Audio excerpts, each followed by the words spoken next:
My name's Chris Ames. This is the Mini Trek Mox collection. So we can start up here with the NX-01.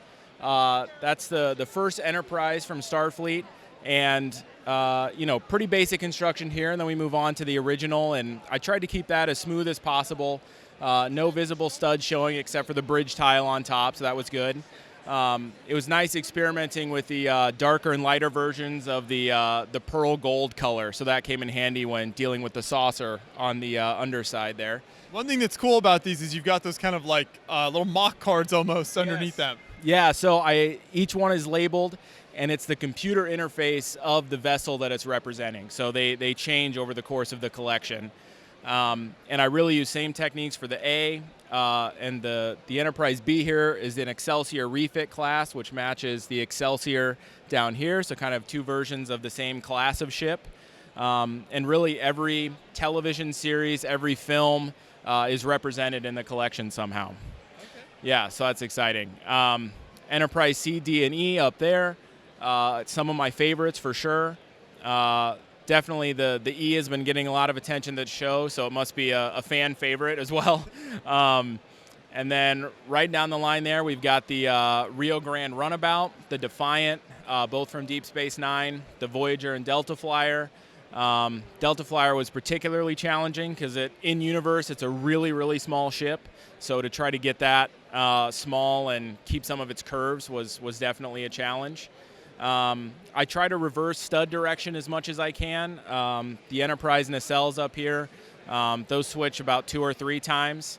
And I've got some hidden builds in the hulls, which I think it's fun when people put those together and discover them throughout the build.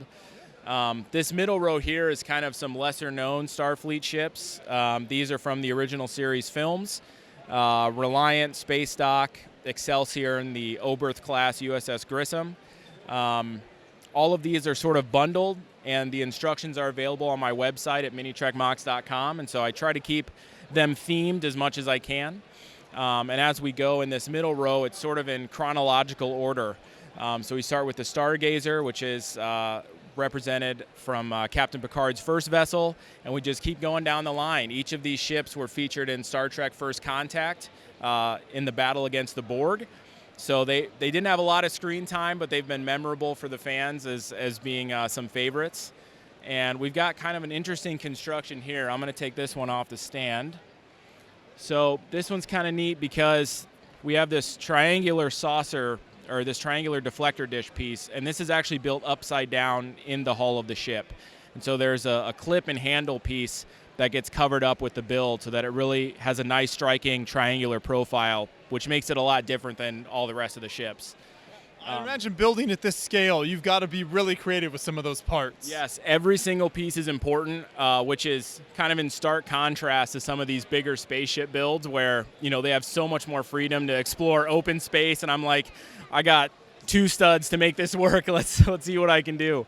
And then we've got Deep Space Nine down there on the end, which I think is a lot of fans' favorite series, and so they've been excited to see that. I know 3 years ago there was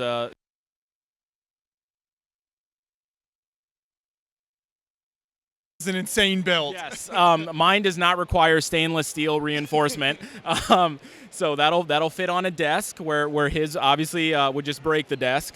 So that's been a pretty popular one, and just in the past couple months I got into some Klingon and Romulan builds, trying to get the most popular ones out of the way, but there's a deep catalog of vessels, so I could be at this for a long time.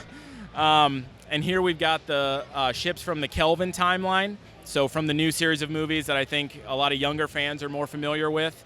It's Chris Pine. People tend to pay attention to him. So we've got the Kelvin, the Jellyfish, the new Enterprise, the Vengeance, and then the Franklin down there, all from the trilogy of movies. And then all of these ships right here are from several of the new shows on Paramount Plus. So we have the Shenzhou and the Discovery, and then the new Enterprise, which was featured in Season 2 of Discovery, now on Strange New Worlds. So that's airing like right now. So that's exciting to see the mini version on the show that's airing new, so that's cool. The La Sirena, the Zheng He, and the Stargazer, all from Star Trek Picard. And then here we have finally the animated ships from Star Trek Lower Decks and Star Trek Prodigy. So the Cerritos, the Titan, the Vancouver, and the Protostar. So 55 years of Star Trek represented here. So that's pretty exciting. How many total ships on display? So there are 43 ships. It's around 4,400 pieces for all of them. And like I said, they're available on my website, instructions and parts lists, and it's been really cool. I've had a couple people come up to me and say they got it for a gift, or they bought their favorite ship for themselves, and that's really cool to know that these ships exist on somebody's desks or shelf somewhere. Now, this whole display is absolutely fantastic, but we have a Star Trek expert that has come all the way from Germany here. He knows far more about Star Trek than I do. So, Andres, would you like to give some of your thoughts here and point out some of your favorite builds? I mean, everything looks really awesome here, but I have to point out two models. The Defiant up there, which is the smaller ship, and of course, the one and only Deep Space Nine, DS9, the complete space station right there, which looks incredible. But all in all, it's so exciting to see all those ships in Lego form using not many pieces actually, and I could name every ship if you wake me up at 2 at night. No, it's really lovely to see, and awesome job. Thank you so much. That's so great. I also love your presentation style here as well. So you've got all these lights. How did you incorporate that? Well, I knew I wanted to light it up. I knew we had World of Lights coming, and I wanted to try to make a statement piece. And they're a little small to run actual lights in for the ship. So I thought about making these sort of stage lights. And I found some individually controlled RGBs to try to give it that mid-warp look. So I'm really happy with how it turned out. Now, a lot of these are very similar in design. So do you find yourself kind of having to make sure you differentiate between the different designs and make sure, you're able to tell one from another?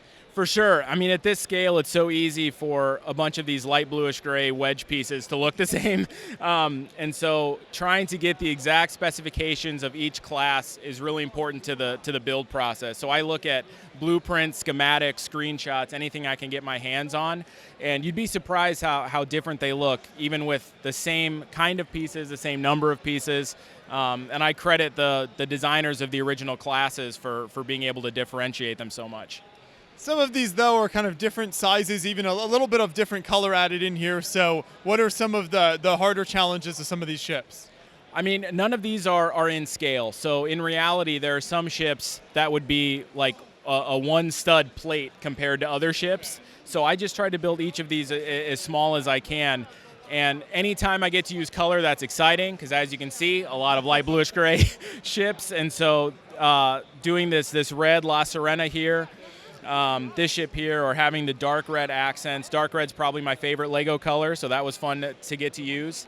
And really, again, just trying to throw pops of color, whether it's the little yellow in the Cerritos or some black on the Protostar there, I think really lets the ships get some more definition and pop more. Now, Andres, is there any ship not represented here that you would like to see built in the future? Yeah, I was looking while we were filming. I think the Enterprise E is missing, or is it here on? I think it's up there. Oh, there it is. I'm sorry. I was looking down. There it is. All right. No, so actually, there's no ship which I would expect to be here. Is there any ship you're building on right now? So I'm actually working on doing like a history of the Enterprise. So the original sloop vessel from the 18th century, the aircraft carrier, the space shuttle, everything leading up to the first line of Enterprises is coming up next. So I've got it planned out to about 60 ships.